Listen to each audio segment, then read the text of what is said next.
libations, get your tea, get your honey, get your lemon, get whatever you need.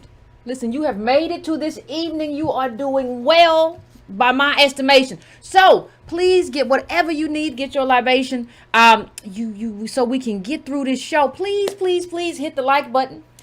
Please hit that bell. If you want to donate, donatebrown.com, $breakingbrown for the Cash App. All of that good stuff. Subscribe to Brown. Subscribe to brown.com to be added to the newsletter list. I know it has been missing from the description. Got to fix that. All of that good stuff. All of that wonderful stuff, man. So please make sure you do all of that. Make sure you absolutely hit that bell, though. Got a book club coming up in January. The Half Has Never Been Told. That last Thursday, probably that last Friday, too. All of that good stuff. Make sure you do that. If you want to donate, go to donatebrown.com as well. That's all in there for you. Now, listen.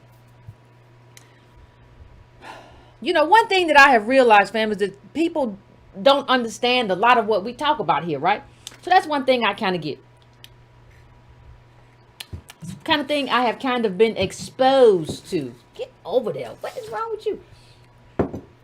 In these last few days and months and communicating with people and talking to people, emailing people. So I don't think that we understand as a group exactly what whiteness has done and what whiteness has done and what whiteness is in the context of what people talk about as patriarchy. Now, understand about patriarchy one thing. I think too often we confuse sexism with patriarchy. Now, you can be, I have been, and a lot of other women folk have been subject to sexist behavior. That is not patriarchy. Now, let me bring up the normal kind of definition, because we're gonna get into what the new patriarchy is, and it looks a lot like whiteness. It doesn't look a lot like gender. A system of society of government, a system of society or government in which the father or eldest male is the head of the family and descent is traced through the male line. What they don't say here, though, when you talk about it, let's go down a little bit further. They're gonna bring it up. A system of society of government in which men largely hold power and women are largely excluded from it. Right? Because power is wealth, but was Hillary Clinton excluded from it? Is Nancy Pelosi excluded from it? A society or community organized on patriarchal lines. Now let's talk about that, because people have been saying some things that don't make a whole lot of sense. In terms of whiteness, and they got us thinking as black women that yes, the thing we have to do is to fight the patriarchy, not understanding that, oh gotcha, the patriarchy is now whiteness.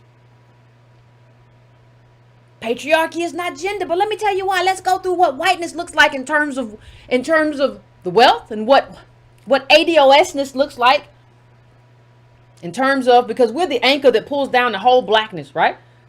Because we're tethered to the bottom. So let's look at what those things look like, and let's see what we can understand about patriarchy. See, if you that means patriarchy means you have patriarchs in your family. You have men who control the powers. The reason that patriarchy is not sexism is because somebody can come up to you tomorrow or yesterday or last week, or come up to you next year and say something or do something sexist. But if that person is a black man, I will tell you that he doesn't control the institutions or levels of power. If a black man is sexist or behaves sexist towards you, he's just a butthole. He don't control nothing.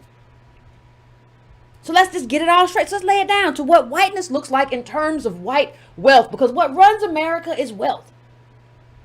It is not gender, it's wealth. And where does the wealth go? That determines what the patriarchy is in terms of where the wealth goes. So let's talk about it. It's not just Jeff Bezos and Elon Musk. Many Americans have never been richer. Ain't that something? Tell me about it. Who ain't been richer? Let's talk about it. Have a whole conversation. So you see in this chart, now when you look at the purple, you see Amazon.com, you see Zoom in orange, you see Tesla, you see S&P 500, that's the green on the bottom. You see, that's what you call leveling up. I know we have a lot of black people who like to talk about leveling up, but you don't know what real leveling up looks like in this America. So let's talk about what it looks like in this America. We're not gonna go too long. This is not hard. This is not hard at all. Forget billions. How about trillions? According to the Federal Reserve, U.S. household net worth is also rising due to increasing asset value, just like the aforementioned billionaires. Much of Americans' wealth is in real estate, which has increased $900 billion in value since the beginning of 2020. Additionally, a full 27% of American household wealth is currently in the stock market. And believe it or not, stocks are up in 2020. Let me tell you what the only problem about that real estate and stock market thing is. The problem is you can't do like Boyce Watkins tell you to do and buy one Nike stock. I saw somebody say they got one Nike stock for Christmas. They were so happy. You have to buy in scale, and you have to be able to buy something else too to offset if that one thing kind of goes left or goes wrong, because that's what happens. That requires wealth. Let me tell you what happened in terms of land. Our land got stolen and plundered. Farmers got run out their land. We didn't get the loans to farm the land. We don't have commercial lands or the wealth to build on it. Go to the downtown area of your community, wherever you are. And I want you to ask yourself, or ask anybody who is with you, ask anybody around, who does all these skyscrapers and all this stuff, who does it belong to? Just ask yourself. Go to some of these big businesses that farm the eggs with the little chickens running around and the oranges and stuff, and ask yourself, who owns this? Who owns this? Because we're not just talking about the family home here. We're talking about land. Like Ted Turner. Where's he at out there with all them bison? Out there in Montana somewhere? We're talking about land. And we're also talking about something that people don't talk about enough. All money ain't the same, and all money don't spend the same. See, if you never had access to it and you don't talk about it, you don't know that all money aren't the same and all money don't spend the same. But that's just the truth. All money don't spend the same. What does that mean, Yvette? That means if somebody has a bunch of land and you say, oh, I finally had a come up. I finally got a little piece of something, and I'm going to buy a bunch of acres of land. The person who owns it gets to decide, because that person is rich enough that they're not needing the money. They're trying to exchange social capital. So they're rich enough to say to you, no,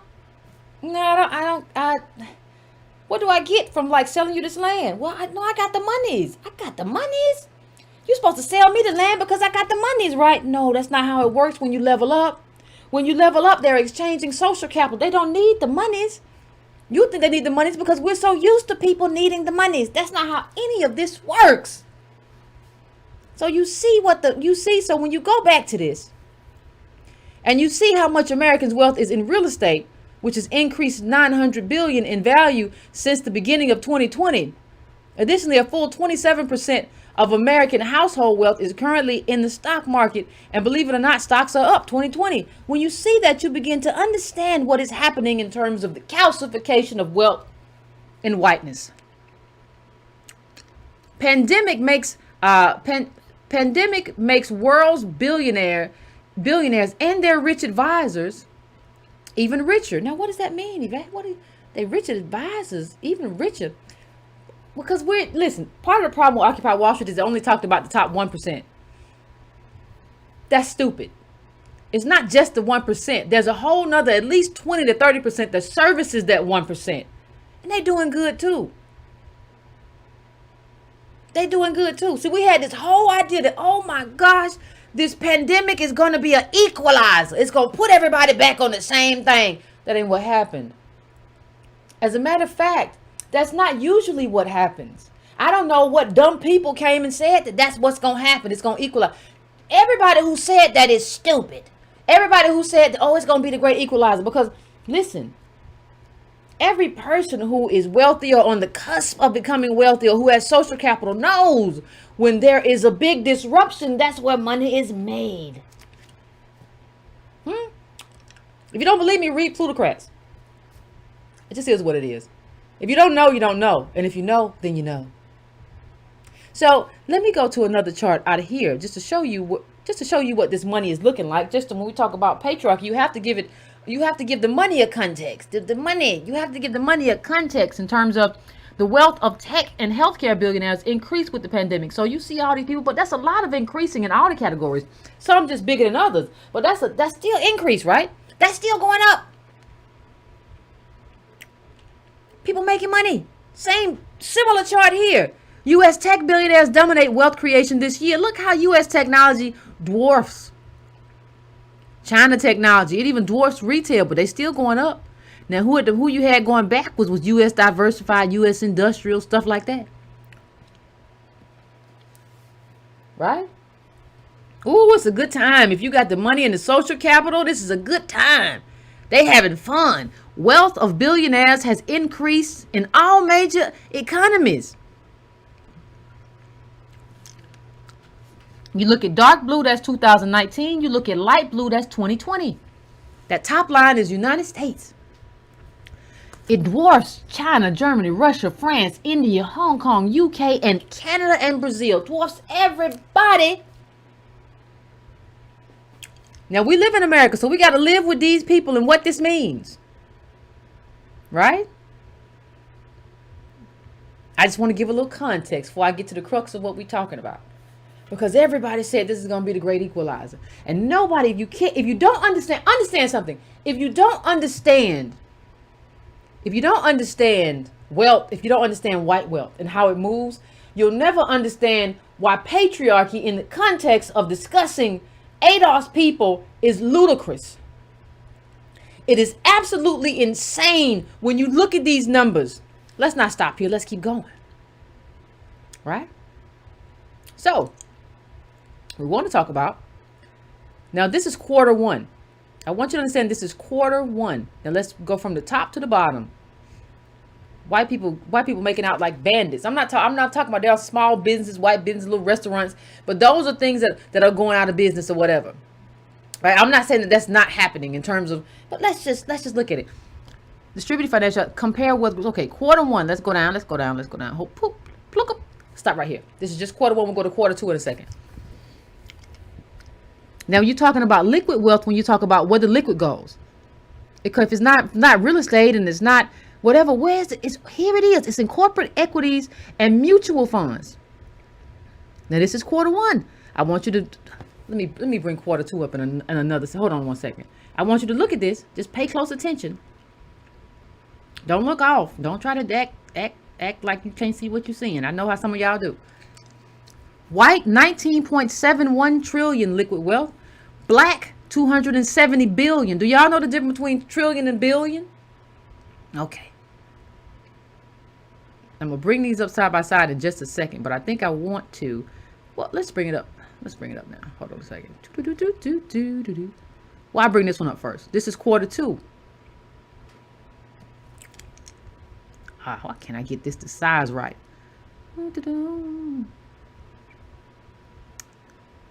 All right. Quarter two. Pull out your calculators, and ladies and gentlemen, does it look like they're doing worse to you? White. Liquid wealth. 23.86 trillion. Black. 310 billion. Right? Now let me bring this out a little bit. So we can kind of bring these side by side a little bit. If I can do my little artsy thing.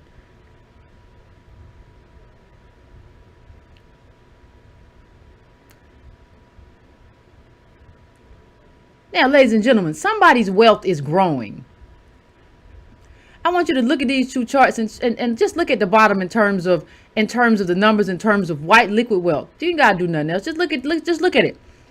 Quarter one versus quarter two, and tell me whose money is getting bigger. Look at the liquid. Just look at liquid. We gotta look at nothing else. Right? Much bigger than ours. We're talking trillions. This idea. And even when you look at our wealth, you have to scroll down and look at the pensions and all the stuff that we have. But don't even do that. I want you to understand something as you look at all of that. I want you to understand something very clearly. Somebody is making money during the pandemic. Now let me put this up. Because I didn't put it up. Look at. Somebody is doing good or better, at least during the pandemic. Don't tell me, please. Most of our wealth is held in boomer and silent Gen hands anyway. It ain't us. Millennial, what's that, Gen Z, even Gen X falling off a cliff. That money that you looking at ain't held in our hands. But what it does show you is that white people is doing all right. Now they might tell you something else. No, I ain't. I struggling just same as you. That chart don't listen. That chart don't say nothing about. That chart don't say nothing about what kind of white person you are or whatever. It don't say. It says that chart don't say nothing about that. This is just we just talking about the white monies. That's all we talking about. We ain't talking about nothing else. Let me bring this up one more time, just so you can get a view. Just so we can kind of understand where we are. Screenshot it if you need to and break it down later. It's all good. Why is this thing not acting right? Sometimes your technology. You can bring it up later, but this whole myth that everybody is suffering and everybody is suffering the same does not take into account what whiteness is and what it looks like and what it means and the consequence of even creating such a thing. When you got this little bit of money, and it's a little bit of money, I want to know how you talking to me about black banking. We gonna create our own banks. Child, they in trillions. Trillionaires. And you talking about you gonna get another 10 million? From who? What are you talking about? Understand the stuff that we say don't make no sense. And let me bring something else up. So some of you will tell me, listen, Yvette, we gonna make up the difference. People love to say stuff. We gonna just make up the difference. But let me just show a few companies. Because I want to just show you the context of the wealth that is moving around. Home Depot, Walmart. Some companies did worse. Coca-Cola. Nike. Did nobody have nowhere to wear them little shoes? Right? This is the context.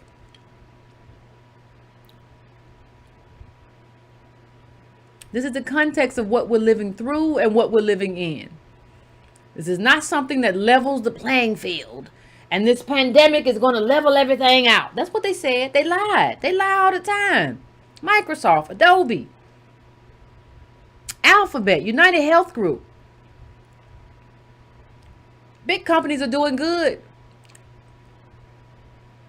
White wealth, doing pretty good. You have some companies that had a loss. The big companies ain't finna go under, right?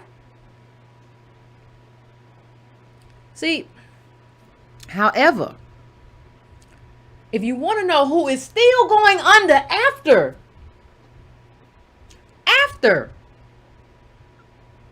400 plus years, 401 years of systemic oppression, if you want to know who is still plunging, who is on the bottom and still plunging, guess who it is? It's us. Because that's what it means to be tethered. That's what it means. So let me bring up another chart, and then we'll move on real quick. Black and Latino families, I don't even know why they group us together. Just group us separately. You can tell the Latino story at one place and tell our story at another place. I don't need my story told with nobody else. I need my story told by myself. But you look at black in that third row, right?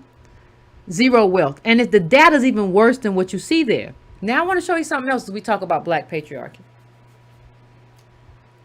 Because everybody likes to throw that word around. Well, Yvette, it's just the patriarchy, and it affects all of us.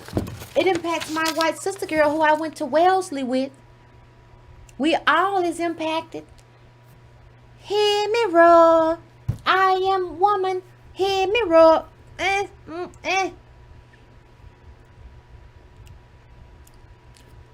The black-white wealth gap left black households more vulnerable. You don't say. That's interesting. How so, Sherlock? Well, let's go on to it. Let's read something real quick, if you don't mind. The black-white wealth gap today is a continuation of decades-old-long trends in wealth inequality, as shown in Figure 1. Over the past 30 years, the median wealth of white households has consistently dwarfed that of black households, ranging from a gap of 106,900 in 1992 to 185,400 in 2007, both adjusted for inflation to 2019 numbers. Furthermore, I always like that word. Furthermore, in the second quarter of 2020, white households, who account for 60% of the U.S. population, held 84%, 94 trillion of the household wealth in the U.S. 94 trillion. Read that again if you need to. Comparatively, black households, who account for 13.4% of the U.S. population, held just 4%, 4.6 trillion, and it's going down, of the of total household wealth, right? And the trajectory is to the bottom. Look at this chart real quick for me.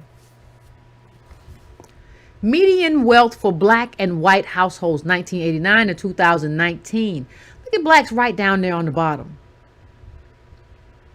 89 to 2019. That's what you, when we say tethered to the bottom, that's what that means. That's what tethered means. Stuck. Remember when Texaco called us the jelly beans that was stuck to the bottom? And let me show you the whole con in terms of the patriarchy thing. Figure 2 shows that single white men start with the highest median wealth, which continues to outpace that of single white women and single black men and women throughout the life cycle. Now you threw it in there. You threw it in there, but hold on a second. You said it outpaces black men. It outpaces white women, but hold on a second. Let's just get the numbers and we're going to get to it. The median wealth of single white men under the age 35, 22, 640 is 3.5 greater than that of single white women, 6,470, 14 times later than that of black men. Pay attention, 1,550, and 224.2 times greater than single black women, 101. By the age of 55 and older, single white men hold 1.3 times more wealth than single white women and 8.1 times more wealth than single white men. When you have a situation, forget white men because they only hold 1.3 times more wealth than single white women, but they hold 8.1 times more wealth than single black men. When you have a situation like that, black men, you are not included in the patriarchy. You don't have even as much wealth as I can't even say even as much. You don't have nearly as much as even the white women. People talk all to me all day about the feminization, talk about school, talk about clothes and all that stuff. No, that's the feminization of what you're talking about. Stupid is through wealth. When you talk about I want to have a traditional relationship and provide for my wife, you can't do it because of wealth, not because nothing nobody said to you. Look at this chart. This is why you can't do it. This is why you can't be traditional if you want to, because of this chart right here.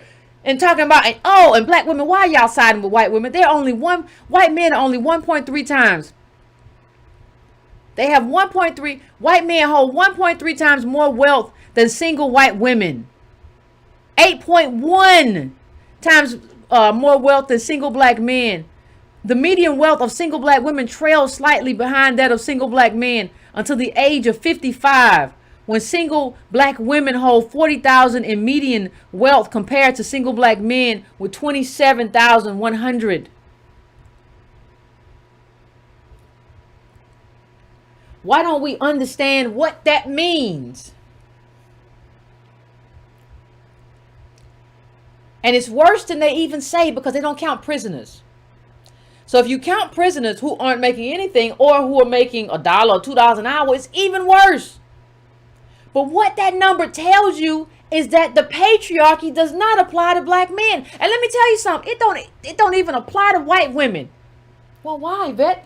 Because the white men make more than the white women. Why don't it apply to them? What are you saying, Yvette? Oh gosh, we got to get smarter. Because they're attached, like I've said before on this show, they are attached to white men. So yes, it's not fair. Yeah, it's not fair. But guess what? You have a white daddy and a white husband, a white brother, white niece, white nephew, white uncle, white granddaddy who are passing you down generational wealth. Instead of acknowledging that, you try to go over here to black women and say, hey sis, we all in because of the patriarchy. We all suffer under patriarchy, sis. What sis don't tell you is that patriarchy is whiteness. They have created this whole thing where the wealth is held in whiteness and the poverty is held in ABOSness. And so you all are up here as one unit, and we are down here. The patriarchy is in whiteness. It's not in gender anymore because we don't have any kind of establishment or established policies where the wealth flows down to just a man. No, it goes all over the place. But you want to come to me and sis me. Y'all want to come to us and sis us. Hey, girl, I know we was at brunch together. I'm sorry. No. Go talk to Chad. Chad is doing all right. Even if you have a problem at your job, Chad is okay.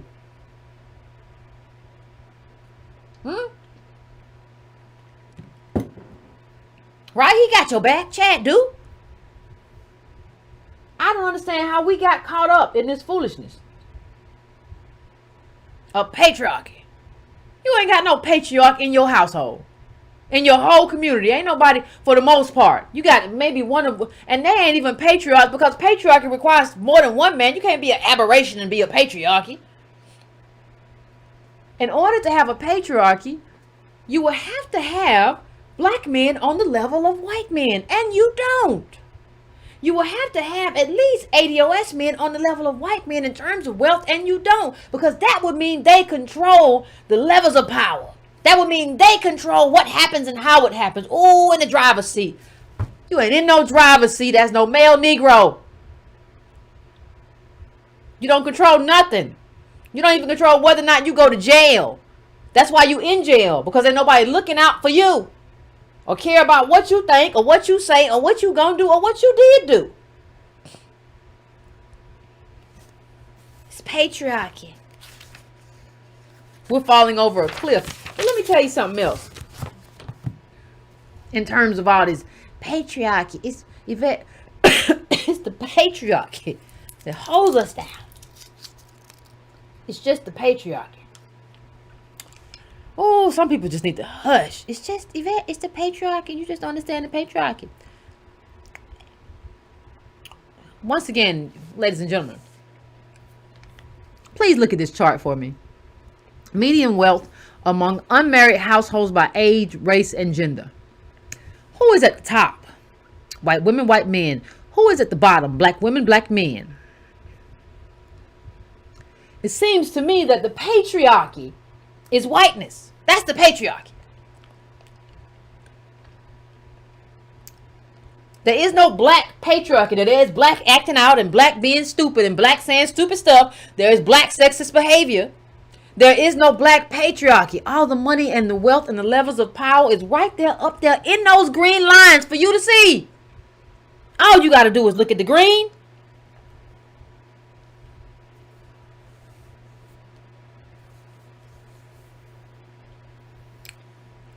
Look at the green. That's who holds power in America. That purple don't hold nothing. Built the whole country don't hold nothing. This is what it is. Patriarchy is held in whiteness.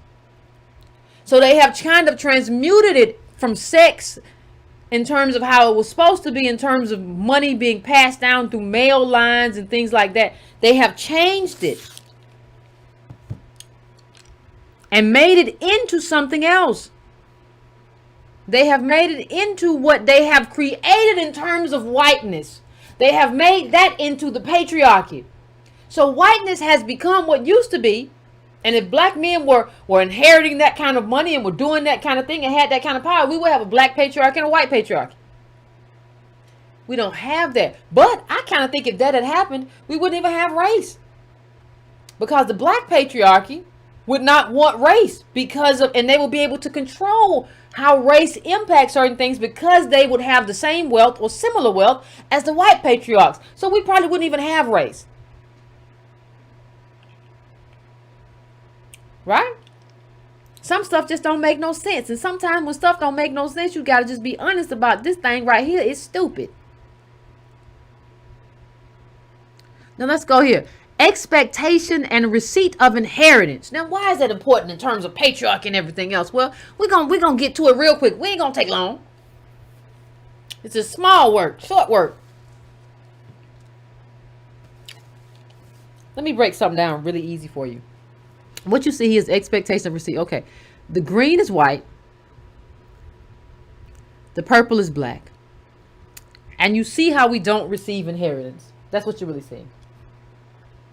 Now, let me take that down for just a second and explain something. Well, Yvette, we can still have patriarchy. We can still have blah, blah, blah, blah, blah, blah, blah, blah. All do for self was work my nerves. Oh, you ever have people that just make your feet itch? That's them. Just, you make me itch. We can still, Yvette, we can still build into what we want to build, and we're gonna lead, and we're gonna lead the home. Hey, please hush and don't worry me with this stuff, because you don't understand nothing. You just read Think and Grow Rich and think you know some stuff. So you need more. Please understand me, do for selfers. I don't mean no disrespect, but you need more than even opportunity to get wealth. You need more than even just wealth to get wealth.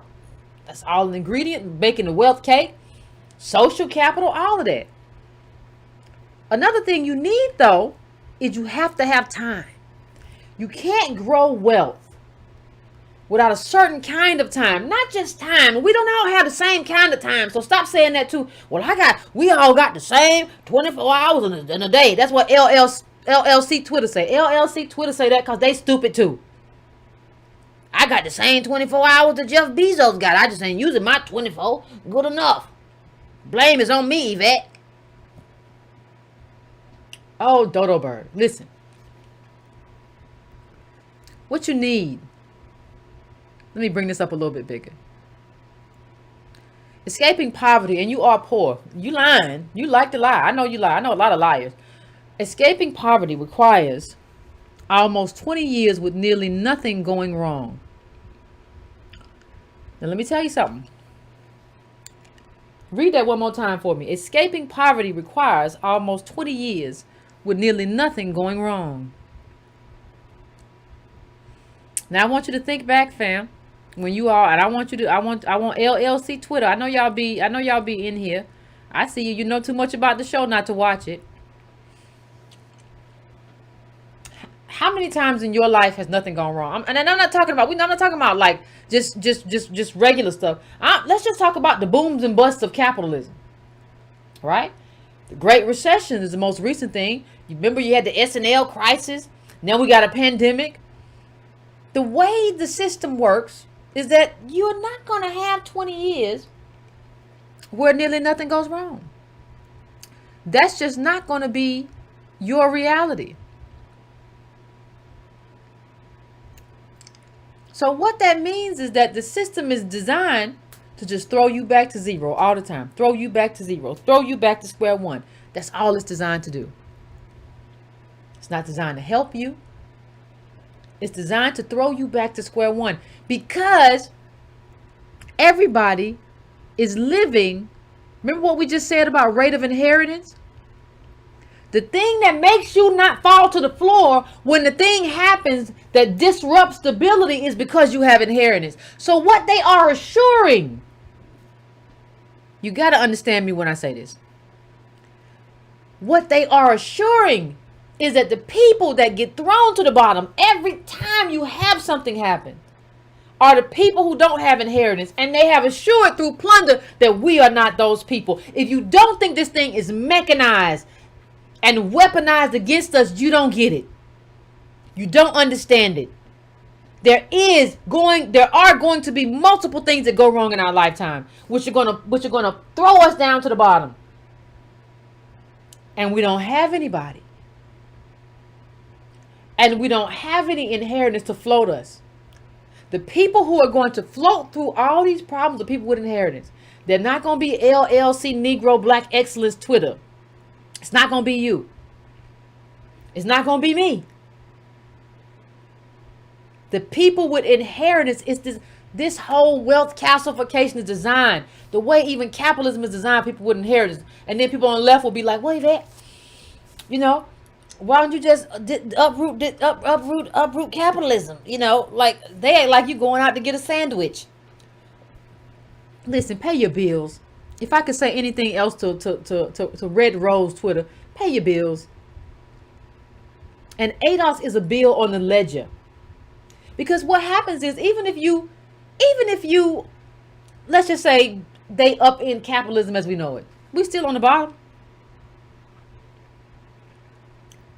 So the boom and bust don't happen, and we can move better than we moved before. We're still on the bottom though. The editor of Jacobin is still in New York in a lovely brownstone, talking about global revolution or whatever the heck he talks about these days, and we still here on the bottom. It just means that the boom and bust don't disrupt our lives as much. But we still never got paid for the free labor and multi-generational oppression. Sometimes you just got to tell people that what they are talking about and what they are advocating for is just not good enough. You are living a good life right now, little Jacobin man. Right? We ain't. It's just not good enough. The system is designed for people who inherited money. The system is designed for people who inherited wealth. We inherited plunder. And unless you figure out a way, and reparations is the only way, unless you figure out a way to change that, so instead of us inheriting plunder, we inherit the wealth of our ancestors. Unless you figure out a way to make that happen and get behind that, we're going to be having this conversation. I'll be having this conversation when I'm 60. I don't want to be on YouTube or nowhere else having the same conversation. Not even 10 years from now, I don't want it. I know some people would love to do that. Tariq and all of them would love to have the same conversation. Well, I'm making my money, so I don't care what. No, that ain't what I want to do.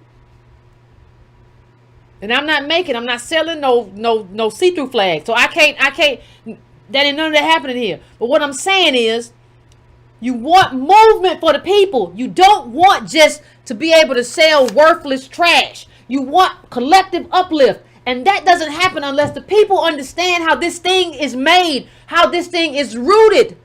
And there being a bust, and there being you needing inheritance and not having it. And because you don't have it, you fall right back flat down. Happen every time. They always institute something else.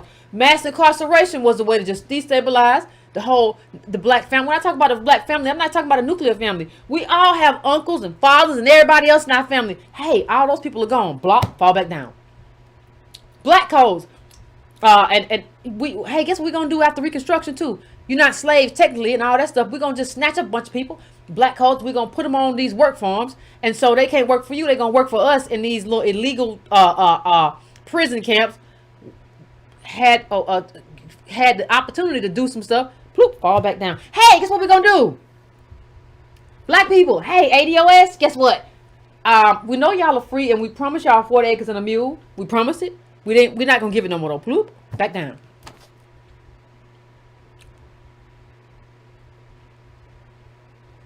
Hey, we know we promised y'all you can own your own land. Guess what? We have formed monopolies that are going to shut you out of ownership. You up here, you trying to do something, bloop, back down. If you don't understand that this is a mechanized oppression, that this is an intentional and organized effort to keep us on the bottom, then you will never understand why we're here, what this looks like, and how to get us out of here. You won't get it. You'll never get it. You'll never get it. You'll never understand how we're tethered to the bottom. You never will. You never understand that whiteness is the real patriarchy. You never will. You just won't get it.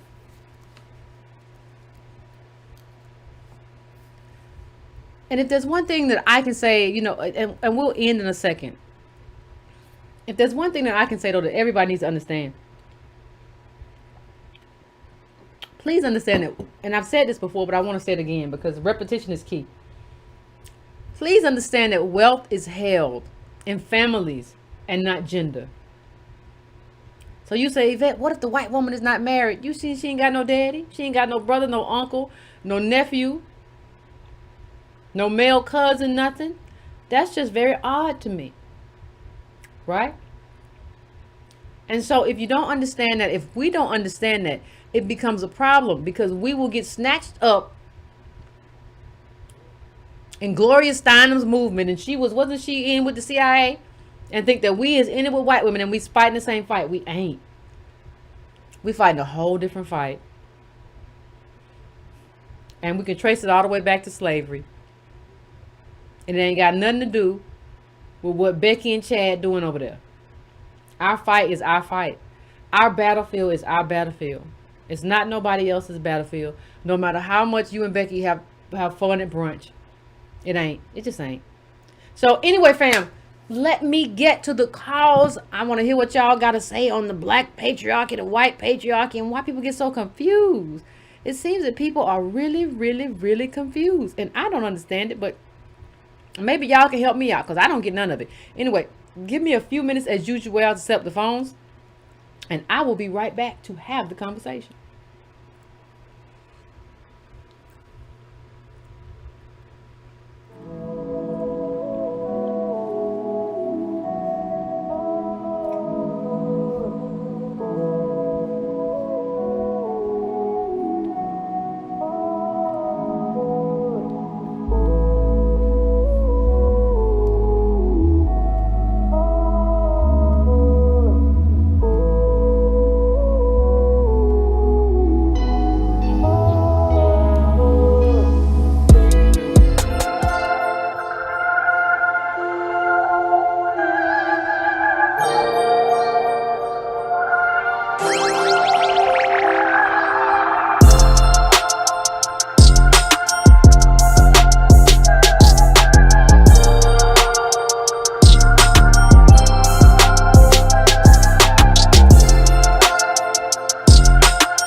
are back, fam. We are back, and I'm going straight to the calls. I'm trying to get a good deal of calls in today. I want to hear what everybody got to say.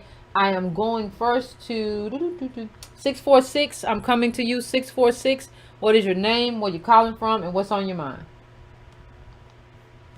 Hi, Yvette. This is Sloan speaking. Hey. I'm calling from where I'm at. I'm in St. Louis right now. Okay. I want to be real quick. I didn't really realize I want to get through. One suggestion and one question. The question first, and you didn't mull this over. When we first started this whole thing, you had a lot of flack with, being divisive, whatever have you. Have you had that same divisive flack with women, the white women, and like you're being divisive against women, the movement against, like you talk about now with the white women and black women or whatever it is. Do you have that kind of thing happening, or is it just with the race or with the different? Well, you know what? I haven't, but I don't think the white women even know that we exist. And I mean that I'm not talking about all white women, but I'm talking about in the terms of politics, right?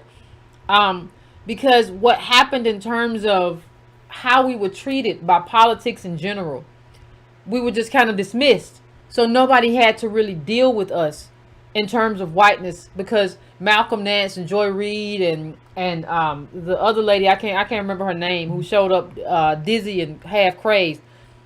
One of the things that happened is that they really haven't hold on a sec. Oh, I think I lost you. Hold on a second. You still there, Carl? No, I hear you. Okay.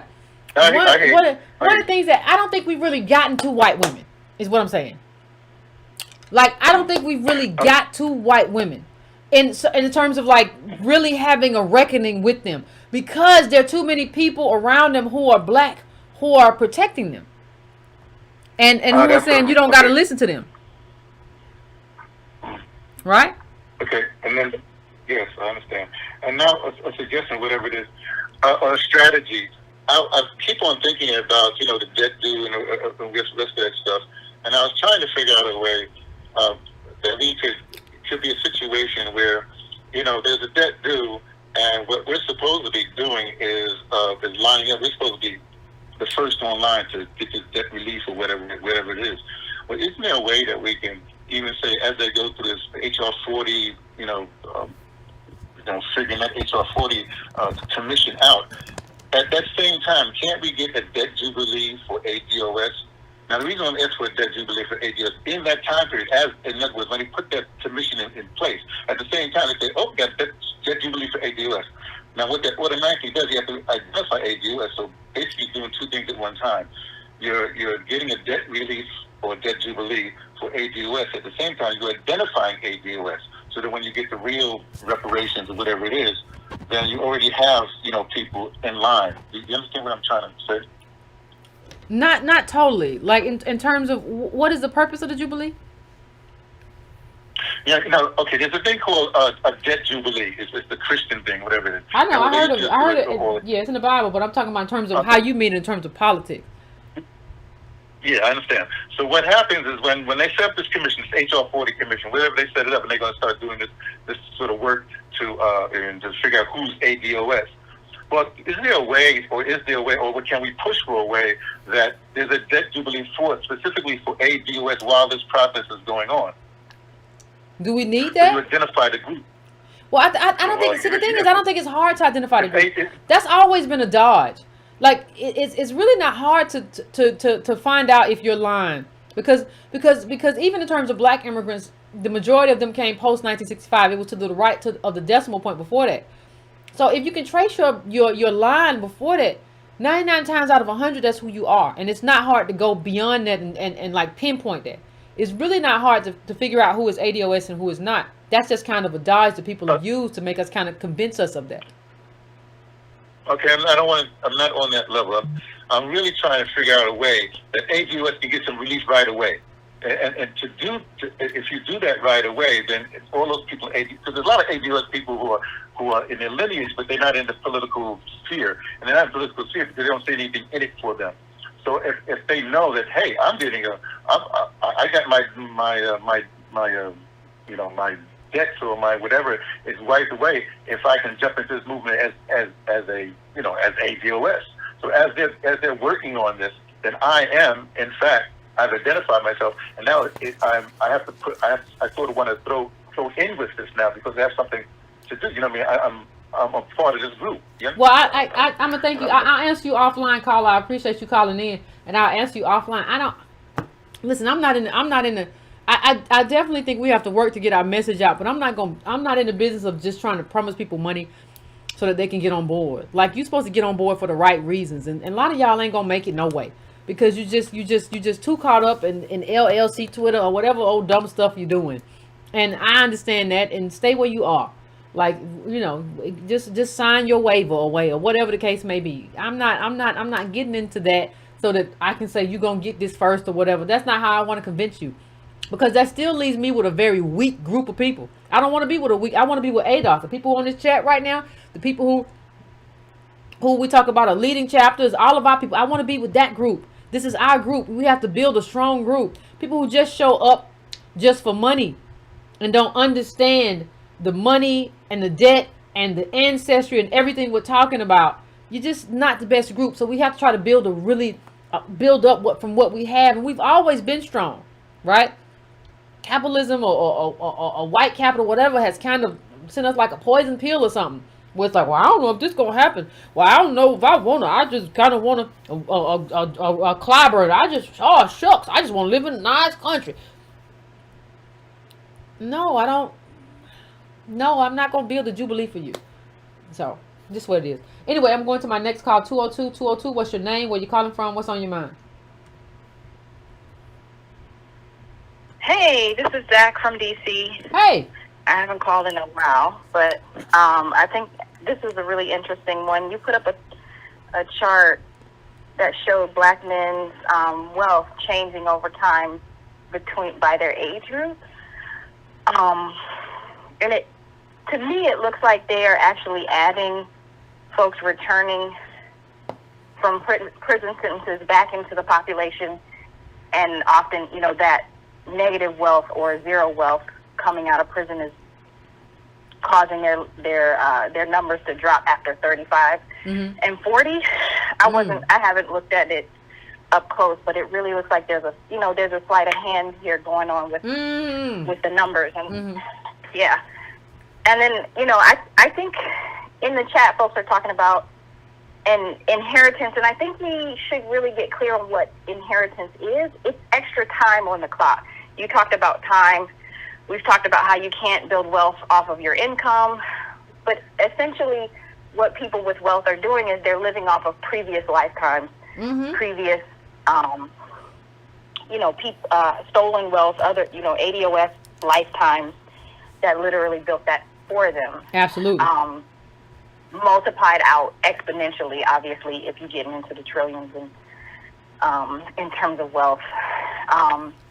I think we're in a really interesting moment because you talked about how soon and very soon there'll be a major wealth transfer. And a lot of these groups that they're talking about being in the peasantry are just white people that haven't received their inheritance yet. And so there's like a camaraderie there that's fake because, 15 years from now, they won't even... they won't be in the same wealth group as we believe them to be right now. And so I often talk about young white folks as, pre-inheritance. Pre-inheritance. Just so it's not unclear that they're just in waiting. And then, the conversation about patriarchy is really interesting. I think Tommy Curry goes very hard in the paint about this, but basically I think we should focus on how, he talked about how white women actually help organize patriarchy for the protection of wealth, for the defense of wealth. They do. Sorry, what'd you say? No, I said you're absolutely right, and he's right. They do. Just like they've helped organize our oppression. Yeah. They do. They're always complicit. I don't even know what people are talking about. Yeah. So it was like, okay, we need somebody to make sure we never go hungry. We need somebody to make sure we stay in power as a group, as a family, as a a clan as a unit, and they just delegated that work to men. It doesn't stem from men inventing that all by themselves. It's a division of labor, a division of risk, where it's like, okay, someone's going to have the babies. There's a level of, I guess, risk with that. Somebody's going to, protect the home or something. Someone's going to make sure that, we can eat from whatever is being brought in. And also, they talk about how a lot of that is really focused on out-competing other men. Tommy Curry talks about out-group men. So ADOS men are out-group men. Anyone who's not a white man or who's not the delegated patriarch is an out-group man, and that's why you're seeing, I think, this culture that's really rallied around demonizing and trashing black men is also part of the patriarchy. So we are participants in it when we spread that narrative about black men actually being the problem. You're just recycling, black brute culture. Absolutely. I agree with you, fam. I appreciate it. Yeah, so that's all I got. Thank you. No, that's a lot. Appreciate Thank you. I appreciate your call. Thank you so much, fam. And let me just say a couple of things. I think everybody would be surprised if you went into these homes. Well, white women earn less. And understand, when you say white women earn less, part of that drop is that I have seen and like walked around and known white women who just like, I only work part-time, or I only consult because my husband is the breadwinner. So we don't even talk about how much of that not earning as much is voluntary, because they have chose to allow him to be the breadwinner in the family, and they take care of the kids, so they work a half day here, a full day here, or whatever. But that is a choice. How much of that is voluntary? We haven't even talked about in how many white households the women say, yeah, I handle the books. I'm the one who pays the bills. He makes the money, I pay the bills.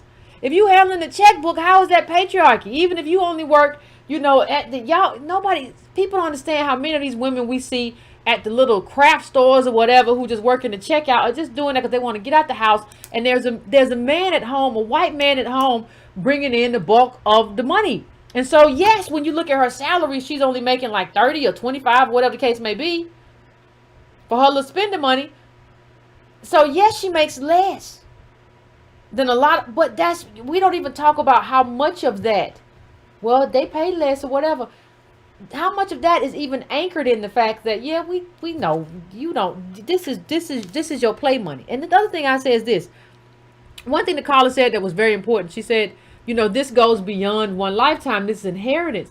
And I think what has to happen for us as a group, as ADOS, we have to start thinking beyond one lifetime. So this whole, I'm going to get mine, you got to get yours, you got to stop thinking beyond just this lifetime. You got to start thinking about what you're going to leave behind. And you're not just leaving behind inheritance. That's good if you can. But you're leaving behind your politics. You're leaving behind what you have taught your children in terms of how to advocate.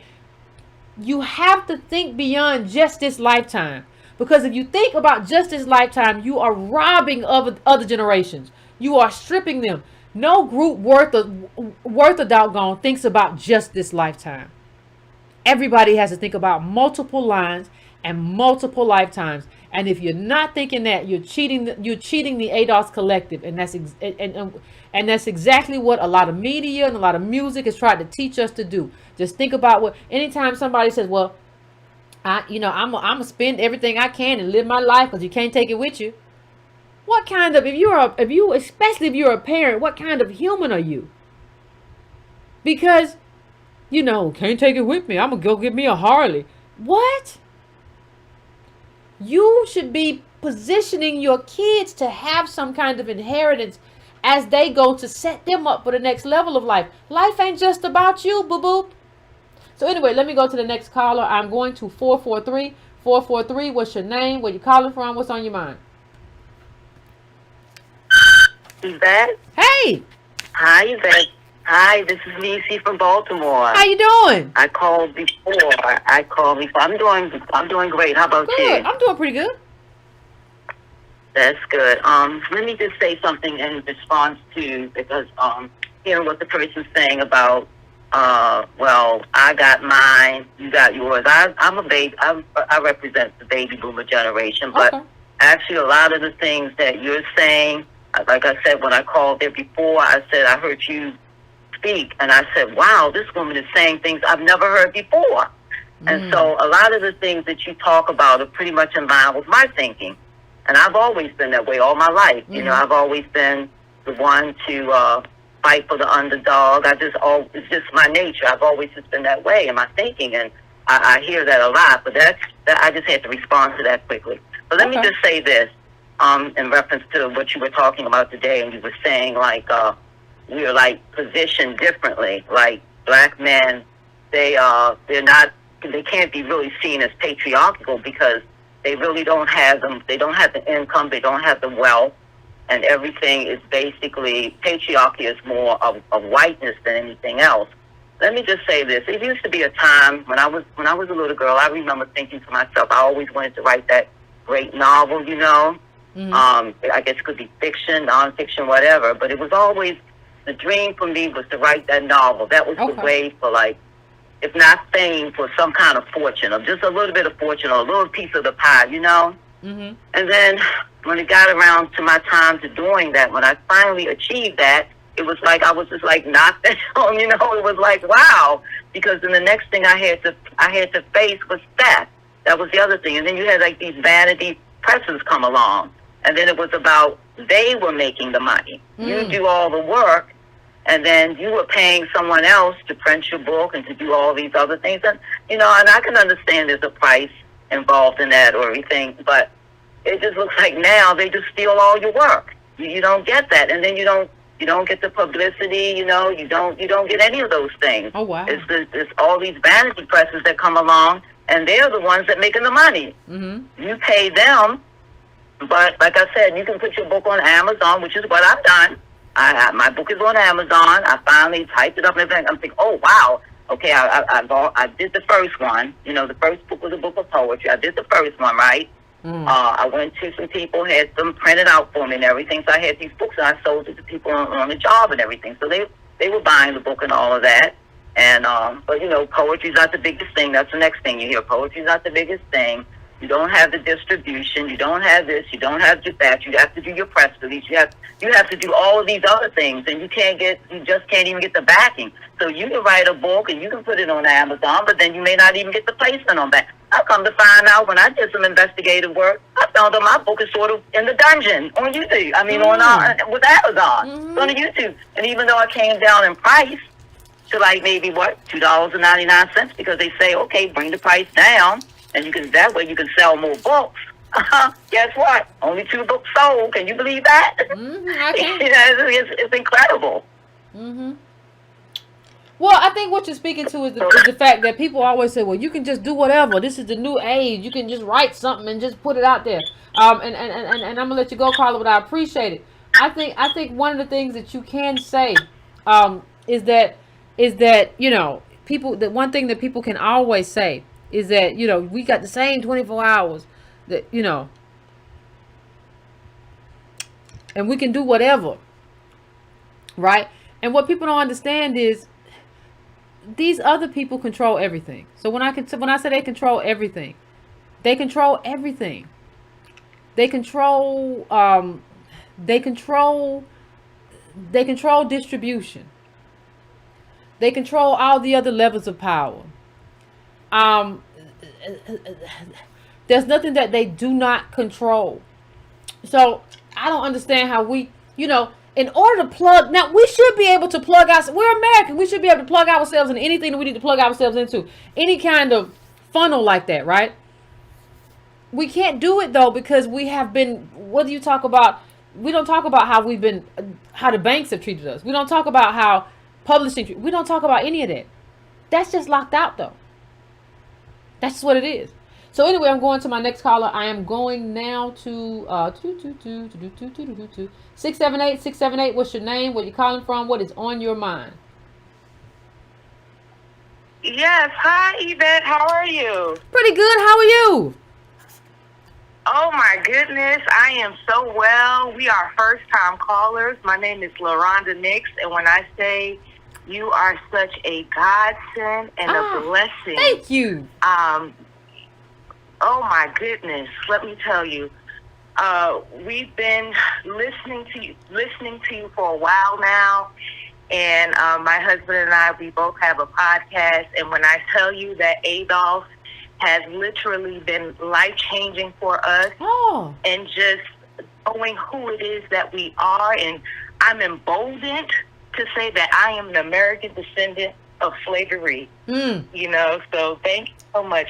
Now, I do have a question. Sure. That I know on tonight you made reference to the guys and the people on Twitter with the, I guess, the self-sufficiency and the self-determination arguments and things. So are you saying that it's pointless for us to actually support our Black-owned businesses if, you know, we want to place our monies with institutions that are not laying in the bed with strange bedfellows? Or, like, what is your position on Black business? Supporting Black-owned businesses? No. I think we should. But what I'm saying is that our support isn't enough. So what has to happen with Black business is that they have to get more. I think we should support them, right? But I think we have to understand that our support is not enough. And so there is additional support that has to come from government, that has to come from reparations, that has to come from a lot of other things. So, you know, I'm all in favor of supporting Black business. But what I'm saying is that because we are a largely wealthless group, our wealth is not enough to like propel them. Because what you want a Black business to do is just not to be a small mom and pop. Eventually, too, you want them to be able to scale and to be able to franchise. And you can't do that without wealth. You can't do that without wealth. You can't do that with just the customer who is loyal to you, right?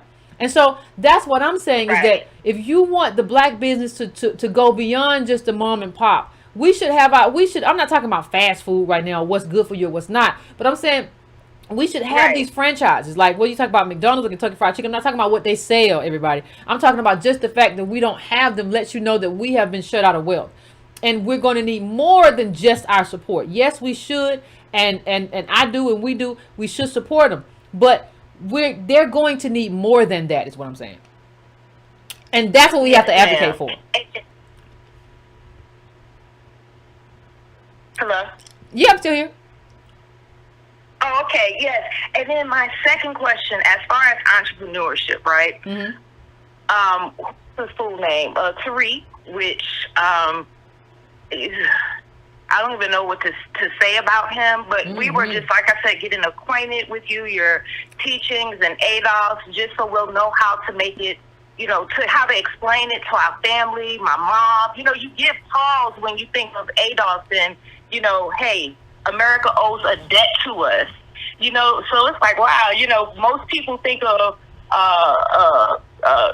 reparations as, man, I could just do it on my own. I don't, you know, I heard my mom and I can do this on my own. I don't need no, they don't owe me nothing. It's like, wait a minute, you know, and for a while, you know, I thought the same thing. I thought, well, working on hard, just, you know, trying to climb my way up on in corporate America and the insurance industry, I can do this on my own, you know. But then hearing ADOS and then understanding the policy and how Antonio breaks down legally, you know, how it is that we could do this in the pathways, and seeing ADOS in the news and, you know, saying, I'm like, oh, okay, you know, you're on the right side of history, and I'm, you know, really proud of that. But with entrepreneurship and what Tariq was saying, something about you believe in, what did he say, working for the government or something of that sort? What is your position on entrepreneurship? I do think that with ADOS having such a, you know, strong message, for me, I've seen where, you know, I am not an employee of an entity, or I don't work for anybody. I'm able to really say what it is that I want to say. And, you know, this is what my business is. This is what I believe. You know, I'm about the collective. Well, here's what you know, that is that. So I I agree. found that But listen, has been a good avenue for that. So what do you? Well, here's what I would say to you, and we can just leave it at that. I don't believe you know, one thing you gotta stop doing is listening to people who don't know nothing. Because and I mean that in all due Yes. respect. Because what happens is white people ain't never did nothing on their own. In terms of from the Homestead Act to the social capital, you know, they've always used government. The reason we got a bunch of lobbyists on K Street is because people go to the government for monies and grants and funding, agribusiness, everybody. You know, so he doesn't understand that like everybody goes to government. There are SBA loans. Under Obama, we got like, what was it, like 1% of SBA loans or something like that? So you have to understand, you know, you have to understand what that means. You have to understand that everybody does it, and everybody does it because it works. White people aren't going to the government. White business people aren't going to the government getting PPP loans. Remember all those PPP loans, right?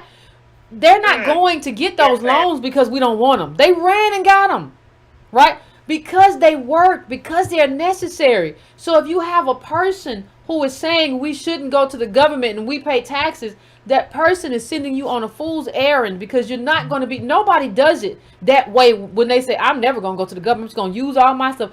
You have, listen, don't think of government as government. There's a whole bunch of money that's collected from all of us and it goes to Capitol Hill. And then they decide how the money, goes. They decide how the money is split up. And for you to say, I don't want none of that money, who does that? Who does that? When you're the ones who need it the most.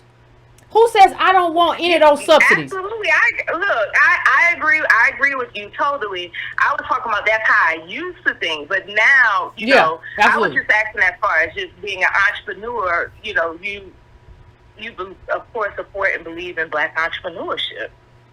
Yeah, you got to, but you gotta give Black entrepreneurs what they need, right? You have to, you know, and the thing is, like people like him, they're not real entrepreneurs. And I'm not trying to say anything. He hasn't scaled. You hire a documentary team for a little bit of time and you move. You're not like anything that happens in Hollywood or anything else. But that's what we need, because that's what employs a bunch of people. Like, you need a bunch of people who are making like these kinds of things and can scale because we have the wealth to do it. Not just because we keep coming to our people again and say, fund this project, fund this project, fund this project. At this level, he should be funding his own projects and just telling people, hey, come support the movie, right? And so when you see, we don't have wealth, even in terms of like 45% of all Black wealth is in pensions. Like that's where we are. And so we have to have that infusion because it's a debt, and the debt is old. And anybody who doesn't understand that is a problem for the ADOS community. And I include him in that. So I want to thank you for calling in. I appreciate you. Thank you so much. Thank you so much. I really appreciate you. You have a blessed night. You too. Yeah, some people just like, they're just trying to make money for themselves. Yvette just wanted to go to the government for the money. I'm 702. What's your name? Where you calling from? What's on your mind? Yvette. Hey, what's going on? Charlie from Nevada calling again. What's going on, Charlie? How you doing? I'm doing good. You've got another great show tonight. Thank you. I appreciate it. I really do, because that type of conversation needs to be had. You're one of the few people anywhere that I've heard speak on this recently. I was lucky enough in the past to have mentors who spoke on these kind of issues. And you've done a good job of setting it up. I'd like to take the gloves off and really get down to it. Okay. The fact of the matter is, you were talking about scaling up, and you're talking about moving forward. And the way that white America moves forward is because, like you said, there's quite a bit of inheritance, an extraordinary amount of inheritance, much of it built on our backs. If you look at the insurance companies, if you look at the major institutions in this country, most of them were built on Black slavery, the investment of Black slavery, the insurance companies, the banks, the early banks, the insurance companies, the shipping companies. If you look back at the history of it, you will see that was all built on the shipping of Black slaves across the ocean. And if it wasn't built on that, it was built on the ancillary products of that. That's why slavery was in existence for centuries, because it was making such a profit in this country. And had it not been profitable, it would have been given up earlier, as it was in other parts of the world where it was not profitable. That's number one. Number two, as you said, if you want to start a business in this country and compete, it's a ridiculous notion to think that you can bootstrap at this point. We are past the bootstrapping development in this country. You could have bootstrapped 150 years ago. You cannot bootstrap now. You can't do. If you want to believe that, believe someone like Jeff Bezos. Jeff Bezos' father, I believe, gave him $300,000 to start out. If you look at someone like Warren Buffett, who is almost 100 years old, he's like 90. His grandparents owned grocery stores. His grandparents during the Depression owned grocery stores, plural. If you look at someone like Bill Gates, they talk about Bill Gates being self-made. Ridiculous. His father was a corporate attorney for IBM in the 50s. So what we're talking about here is a fantasy that's been pushed forward from the past. I believe in the 1800s you could have started it on your own. But let me just ask you a question, fam. Let me ask you a question though.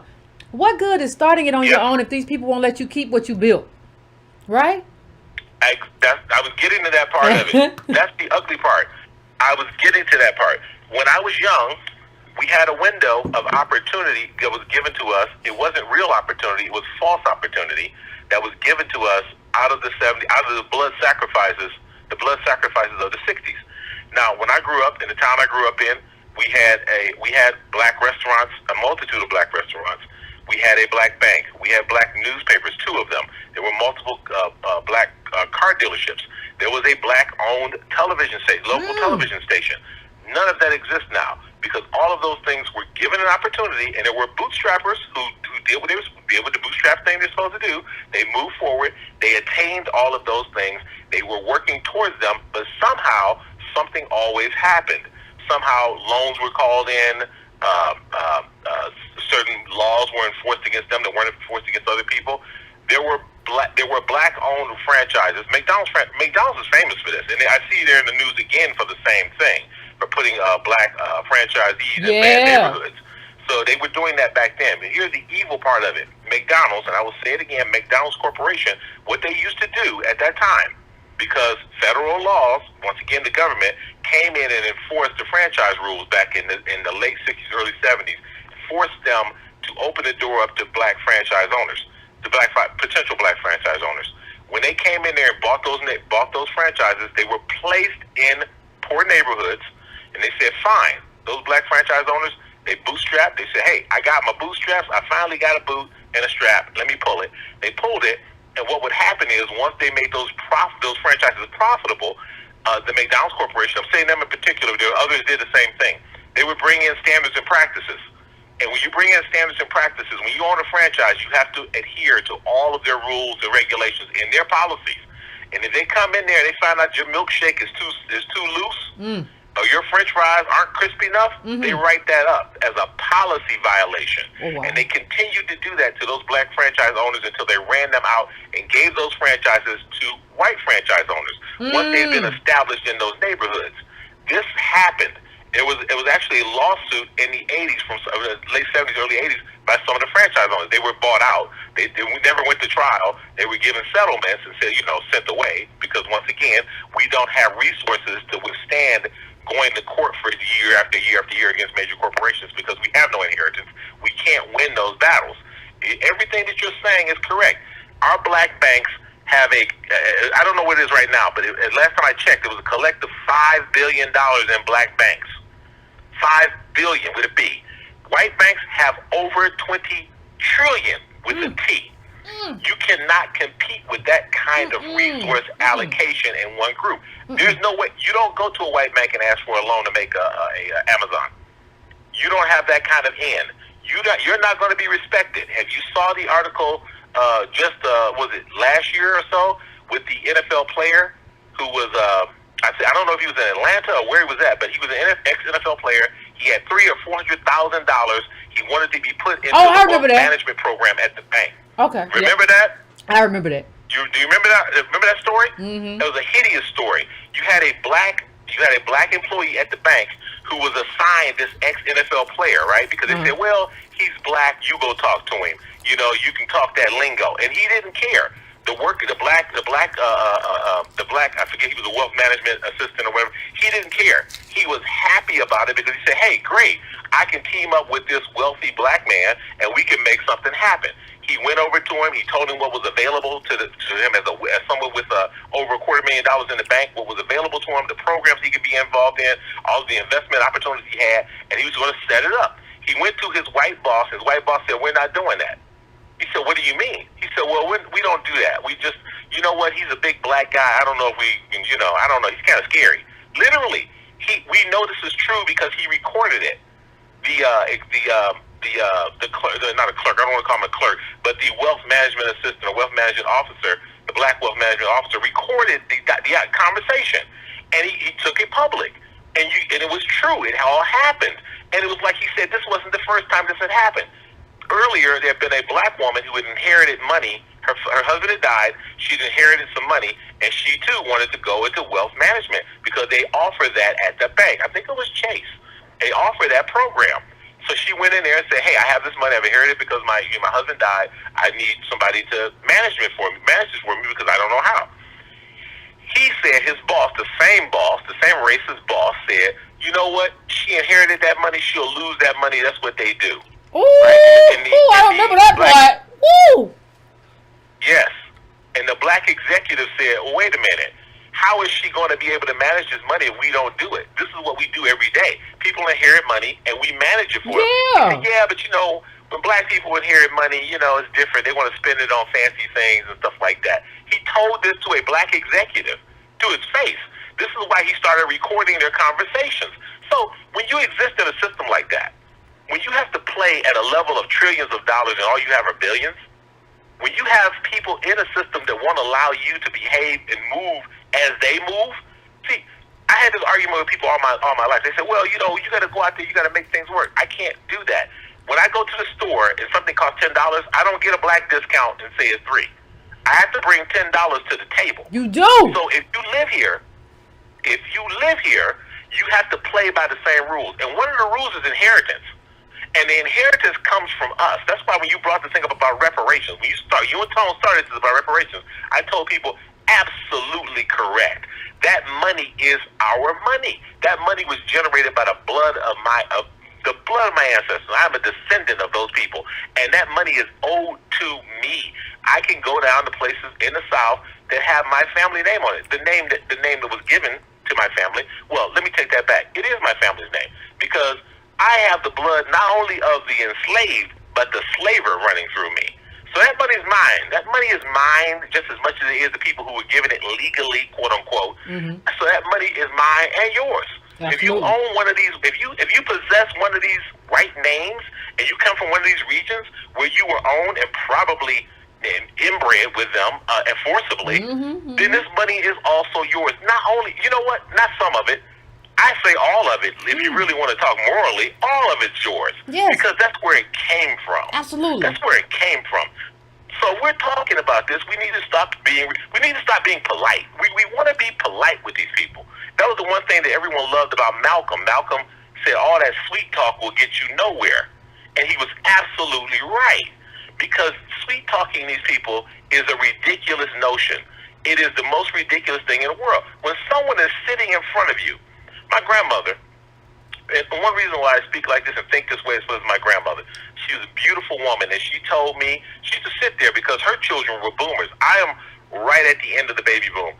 But my parents and the rest of them, boomers, silent generation, whatever you want to call it, they gotten in the door. Like I said, the unions had popped open for a minute. Integration, because of the blood sacrifice of Medgar and Malcolm and Martin, the blood sacrifice allowed them to get in the door and get a little bit of something.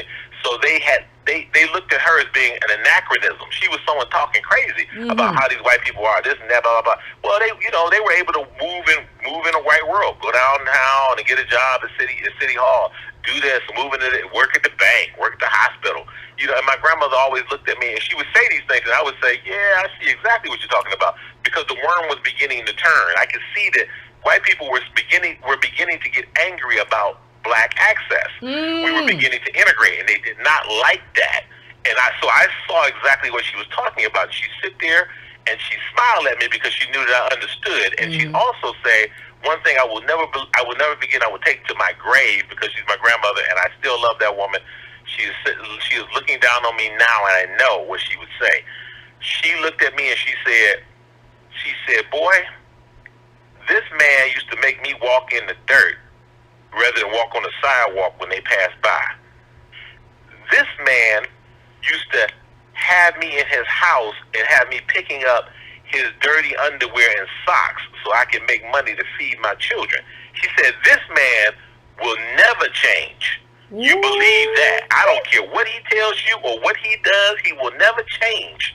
And I remember looking at her and looking at her face and seeing the hurt and the pain in her face.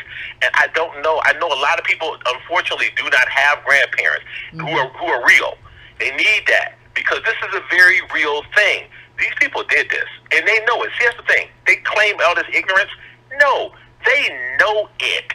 They know all it. of them. You can see how they move. Look at Joe Biden. Look how he's talking. You know they know Look it. at that crap he's saying.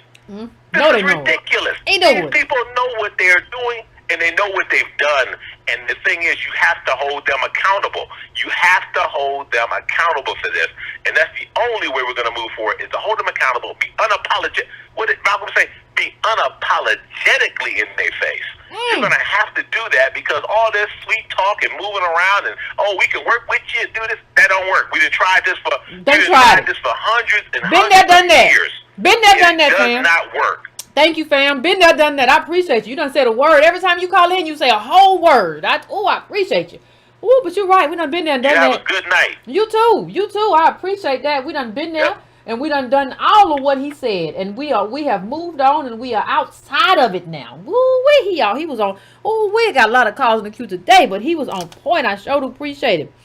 Oh, always on point when he called in. Always preach his own sermon. Let me go to the next call. I'm going to 571. 571. What's your name? Where you calling from? What's on your mind? Hey, hi, Yvette. This is Sister Rella. How you doing? Pretty good. How about yourself? I'm doing okay. I'm a first-time caller.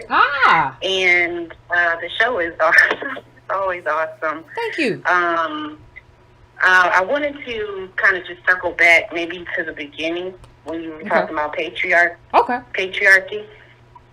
Sure. So what I've noticed growing up, and, I'm 37, so what I've noticed growing up is that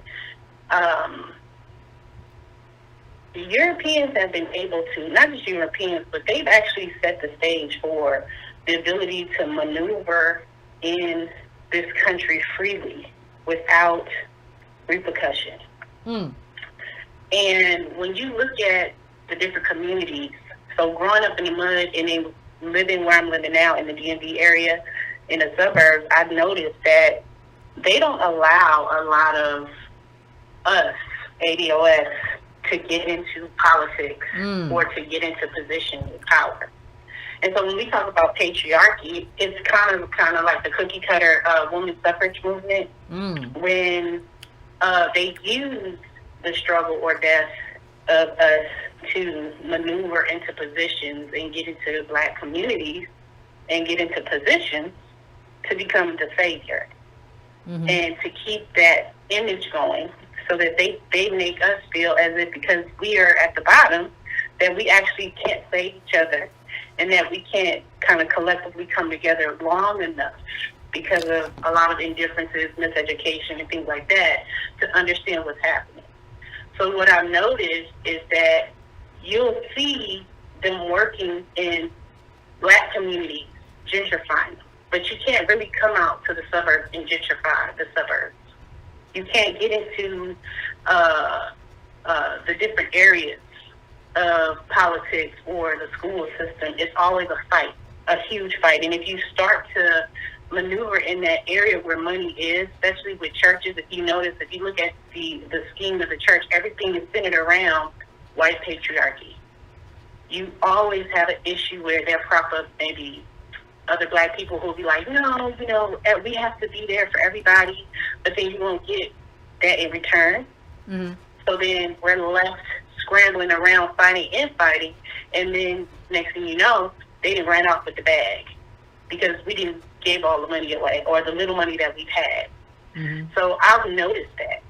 I paid attention to that. And even with, I think the caller that called earlier, he mentioned, well, how do you recognize who's ADOS and who's not? And I'm thinking to myself, well, if the conversation starts with my parents came into this country, then you can tell right then and there you're not talking to someone that's from America, that's born and raised here, that has been through the struggle, that understands a little bit of, maybe not all of it, but they understand that there's been more of a struggle than it would be for someone coming into the country who might have access to wealth from another country or access to resources coming into the country.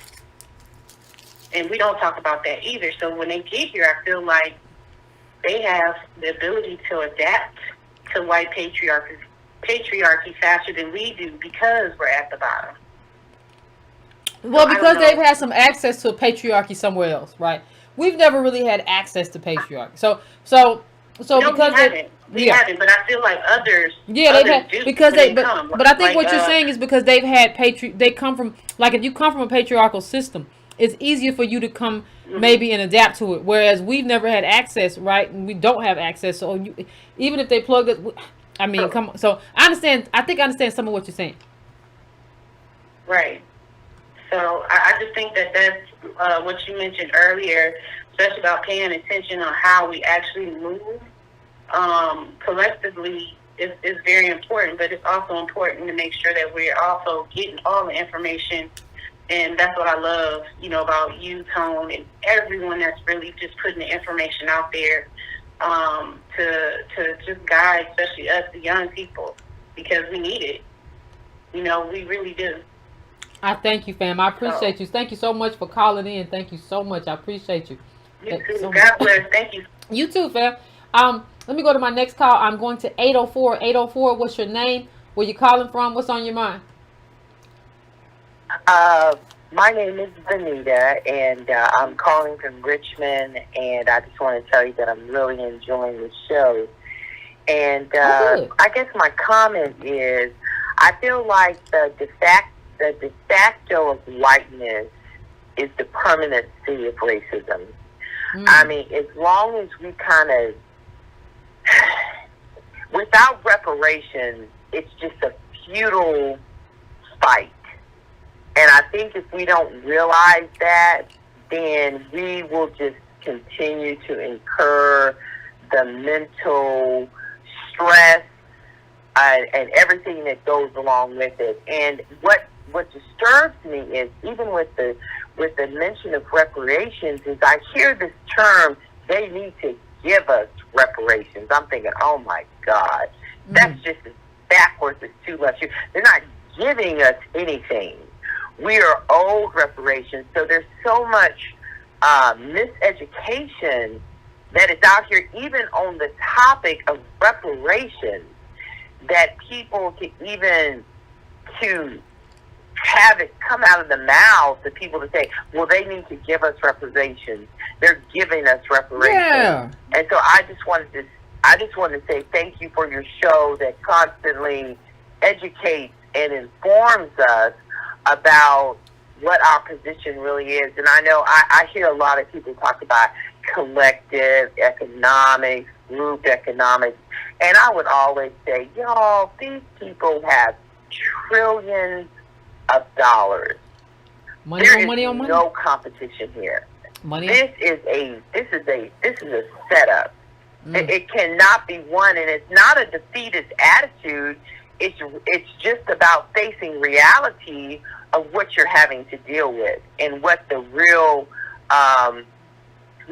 issues are. So I didn't have much to say, but I just wanted to tell you thank you for this informative show, and I hope that we can catch on to the information and acclimate it to our psyche, and we can get out of this paradigm of we just need to keep trying. We just need to work harder.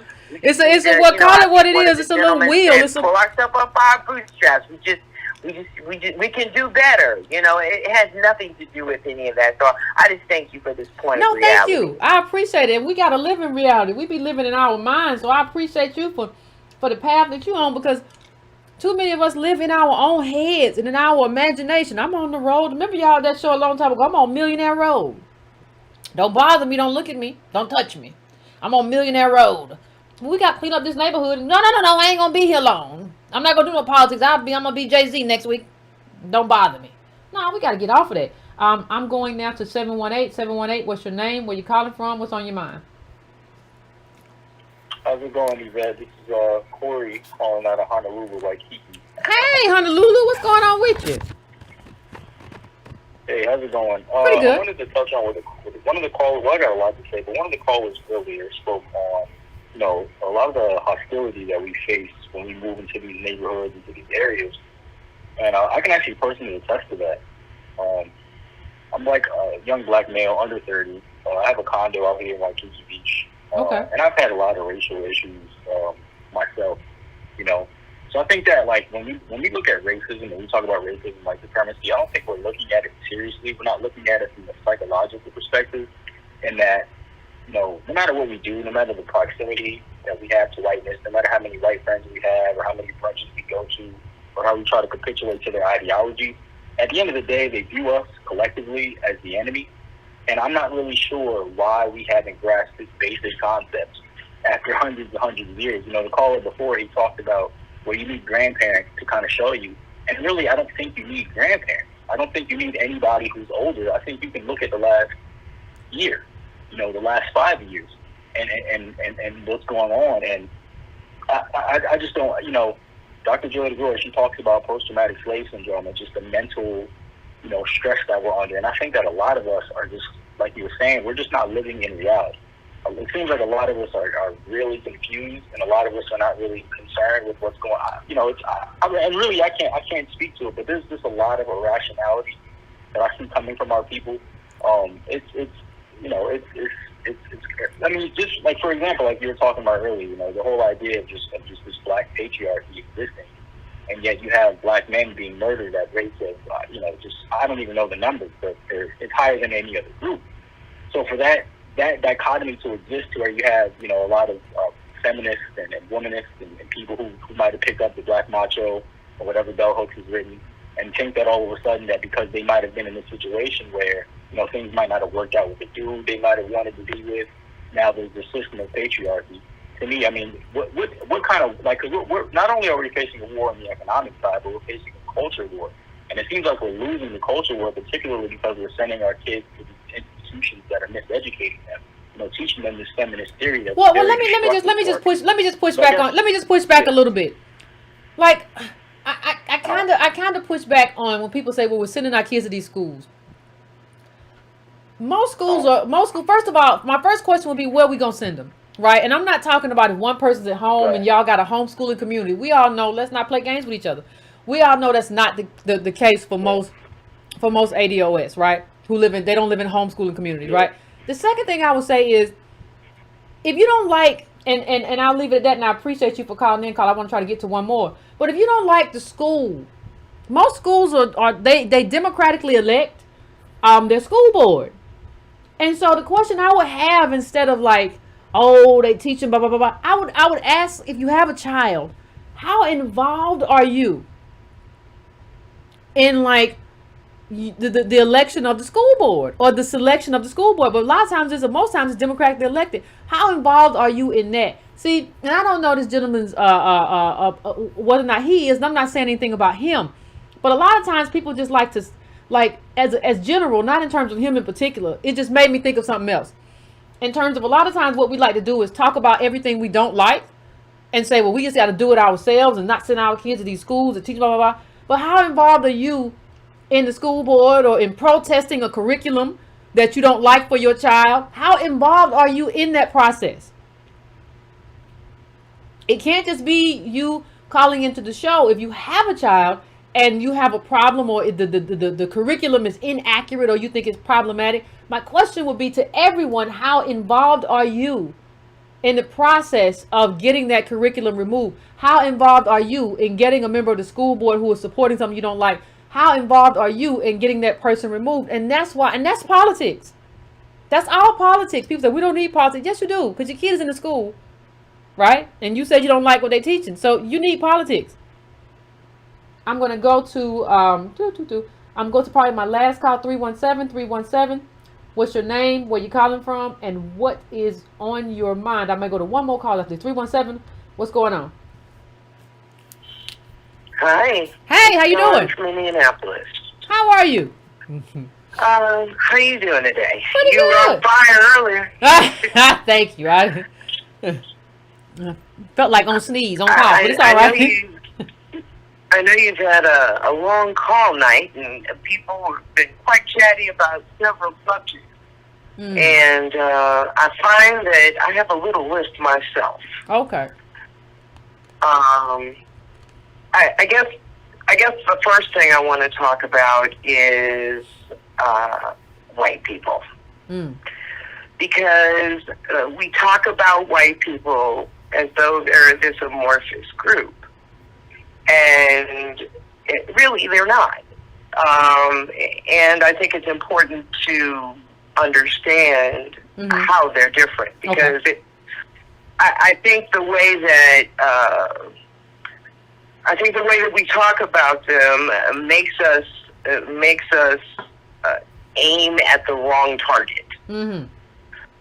Because the group of white people that are really the boogeyman here is the top 5%, 1%. Because those people that we keep seeing on TV who are crying because we've got to restart the economy and they're losing their businesses, those are the middle class people that got tricked into believing that they could be wealthy one day. And But let me ask you a question. You say it's that top like 5% or something like that. But let me ask you a question. Some of the people who are saying some of the same things may be a CNN anchor, right? Who, I don't know what they make. Let's say they make $250. That's not the top 5% of white people, right? Or that's not the top 1%. No, it's not.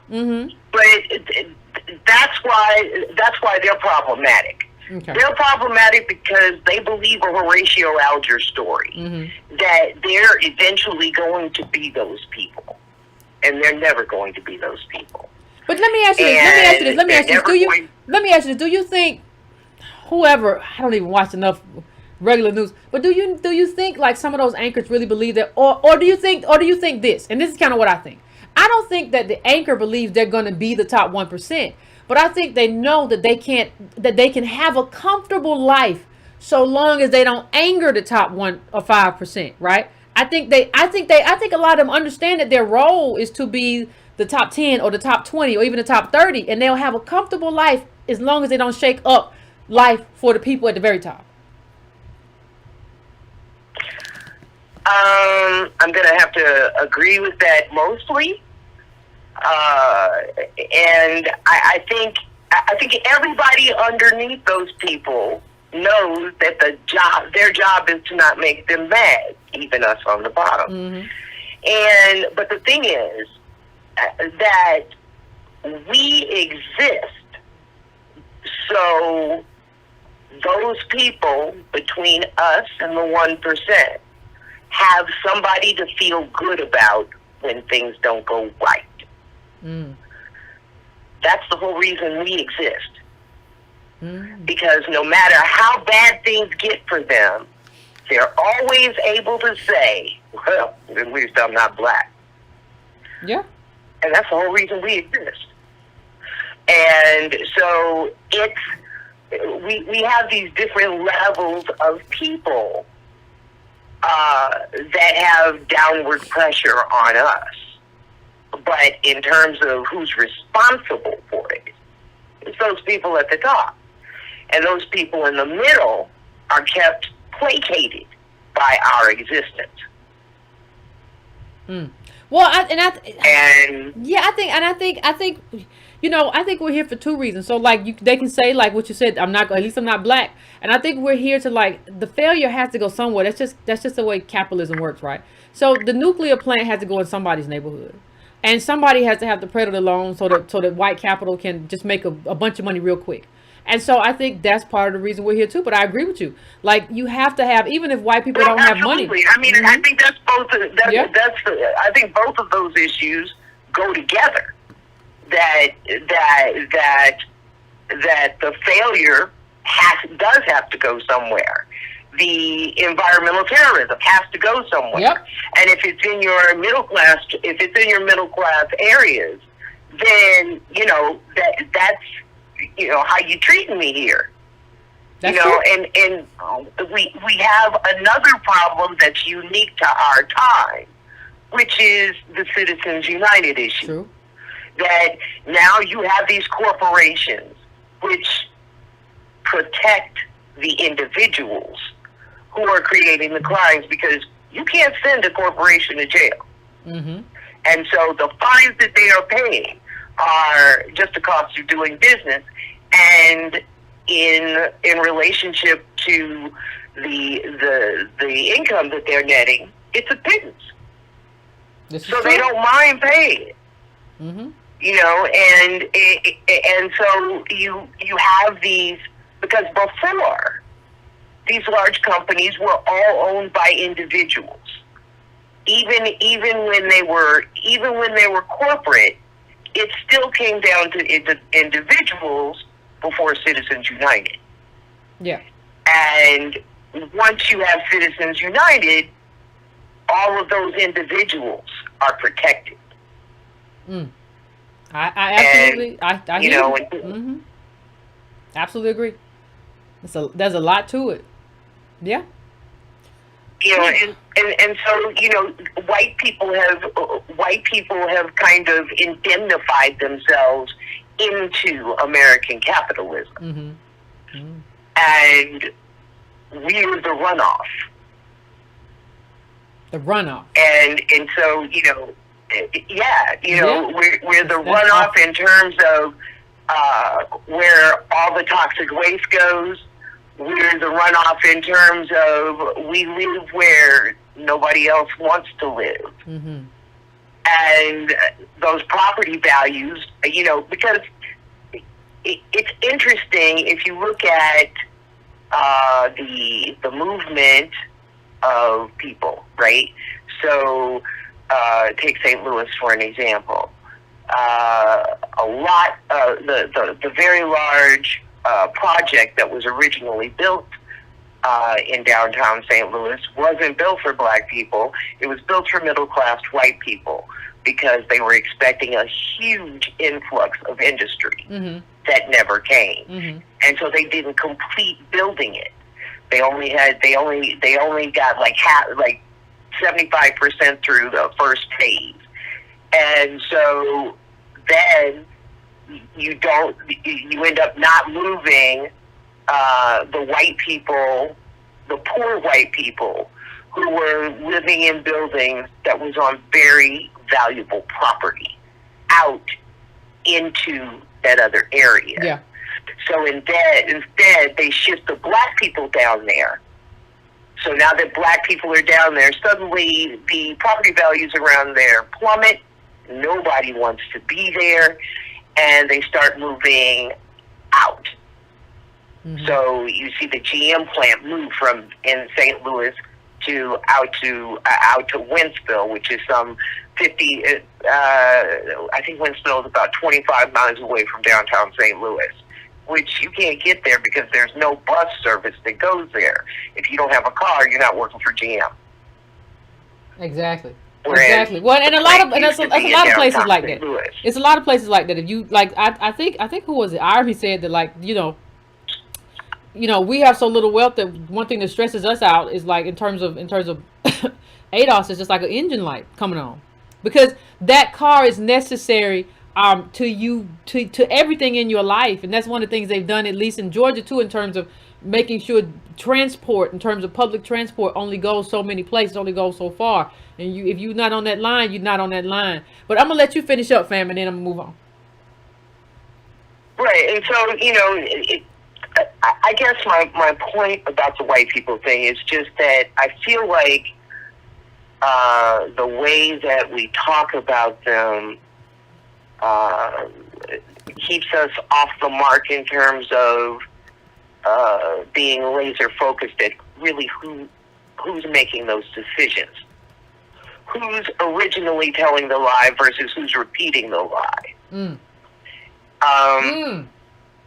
Also, I kind of want to get under your skin about your favorite whipping boy, Barack.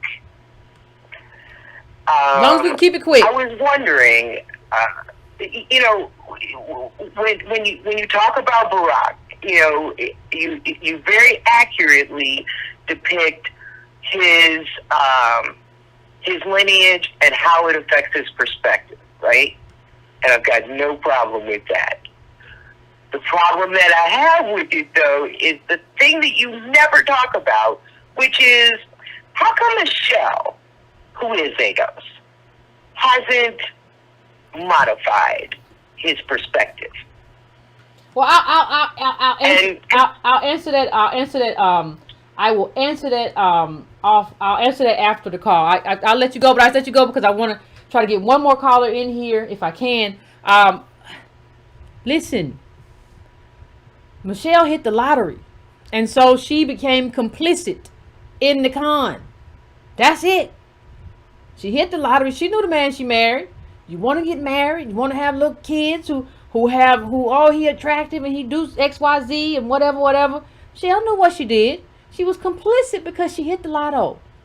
In the sense of he ended up going places. Now, she almost divorced him when he wasn't going places, but ambition will make you do things. And that's not an excuse. I don't excuse her at all because, hell, the only reason most black women, a lot of them, I had a black woman tell me, listen, I'm only voting, I will vote for Barack as long as he still loves Michelle. So we all know what that interplay was, and we all know that, she was getting somebody deal, and we all know that what we did and why we depended and why we viewed them in a certain place. We all understand that. Michelle was complicit in it. She was a cover, and she was a black woman. We said, oh, he gotta be all right. He loving on her, and she's loving on him, and she's a sister. What y'all mean?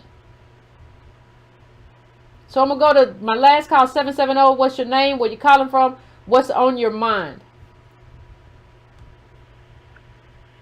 Hello, Yvette. Hey, how you doing? I'm good. How you doing? This is Ian from Atlanta. Good show. I'm glad that you are giving people the information on what patriarchy is. Thank you. And I appreciate the opportunity as a black man to be able to speak on that and give a perspective if I can. Okay, go ahead. So we're closing out, and give it to me in 1 minute. Yeah. So I think a lot of people know me, and I got a bad name in ADOS because I have fought against feminism ever since I understood what it was, but not for the reasons that people assume.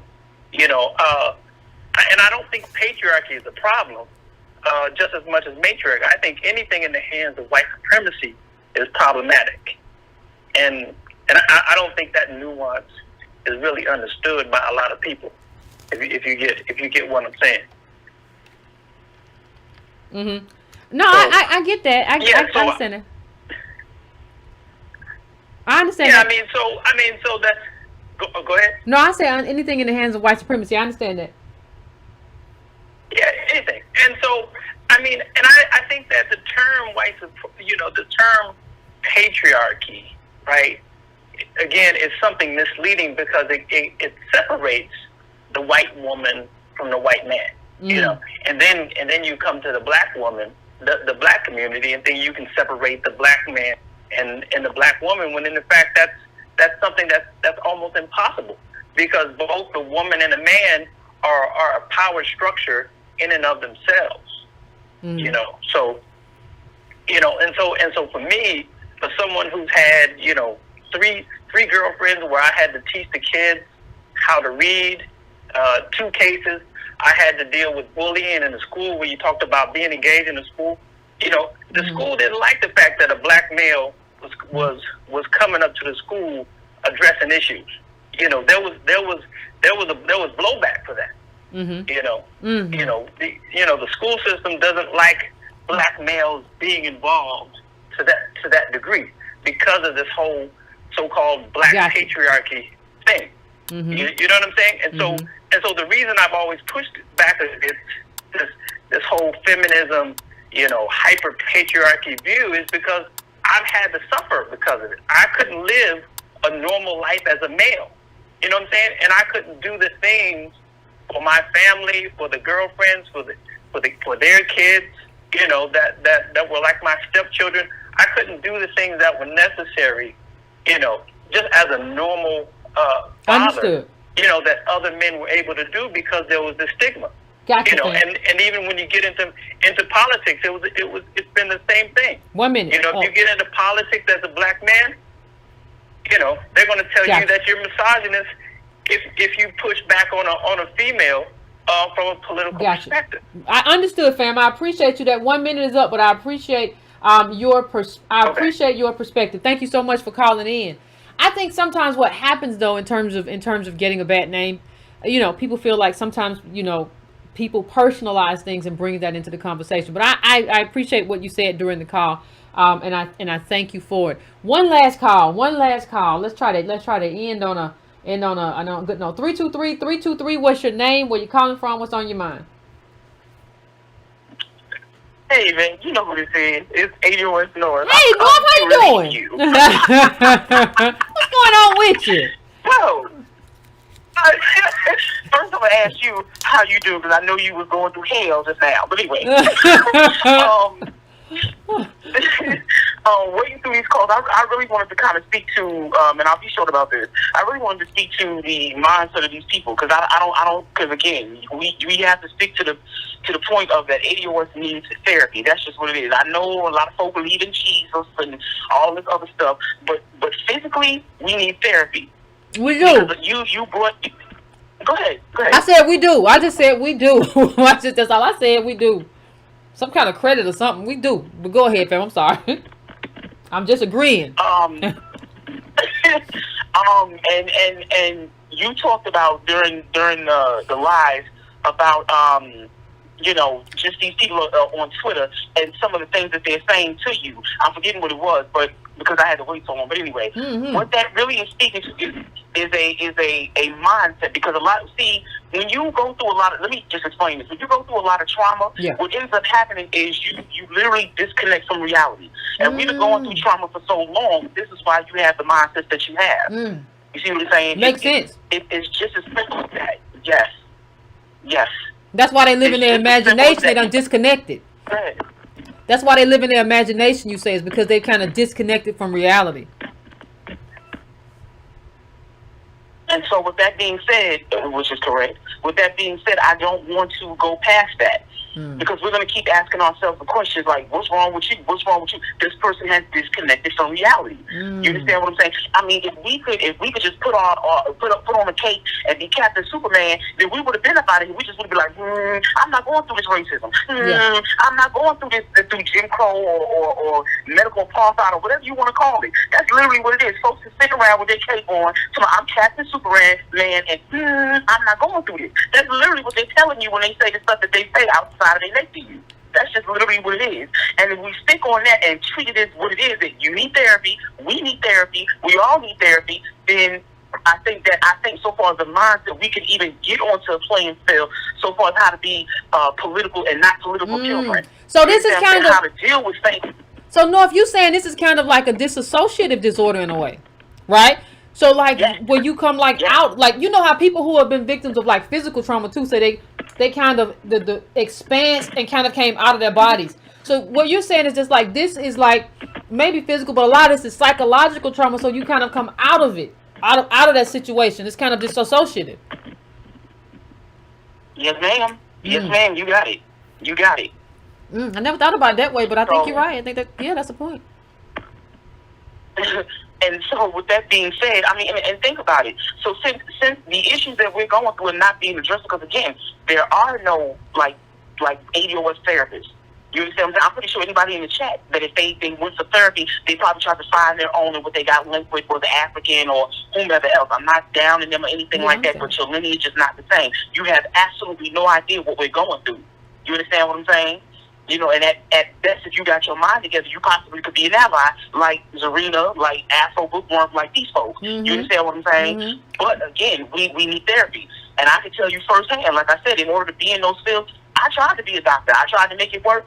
Just like what you're talking about tonight, I got beat down. That's just what it is. And that's not why we're there. And if we deal with that, we won't be having these disassociative conversations and disassociative behaviors and mindset. But anyway, I told y'all I wasn't going to be on. Appreciate you. Love you for picking me. And appreciate you. Bye. Appreciate you, family. I appreciate you. We get to leave on a good note. I sure do appreciate that, because we don't know. We never know what you're going to end on. So I appreciate you, fam.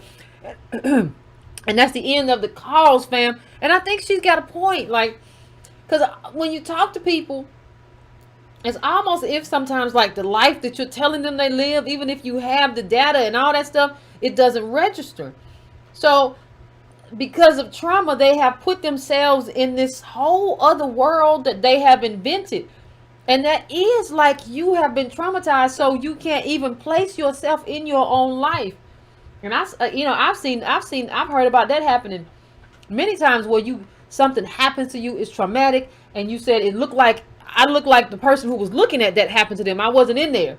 So I wonder if what North's saying is right, is in terms of that's what we're doing. We kind of disassociate from reality and kind of put ourselves somewhere else in another life, paint ourselves white, whatever the case may be, and say like, no, this isn't my lineage. This is not something I have to deal with.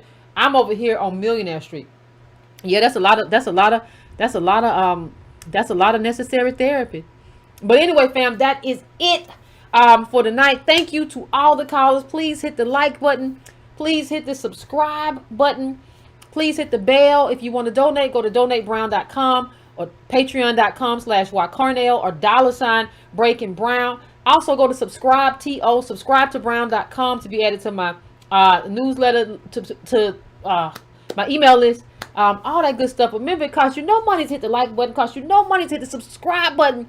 To hit that bell and get notifications. Absolutely free. A great way to help the channel. Please share the videos and stuff too. That helps everything. So it's a pandemic, but we got absolutely free ways to be of assistance. Please, if you have not picked up The Half Has Never Been Told, we're going to be reading that in late January, the last Thursday. So please, please, please do that. I will see you all next time. Please keep it easy breezy.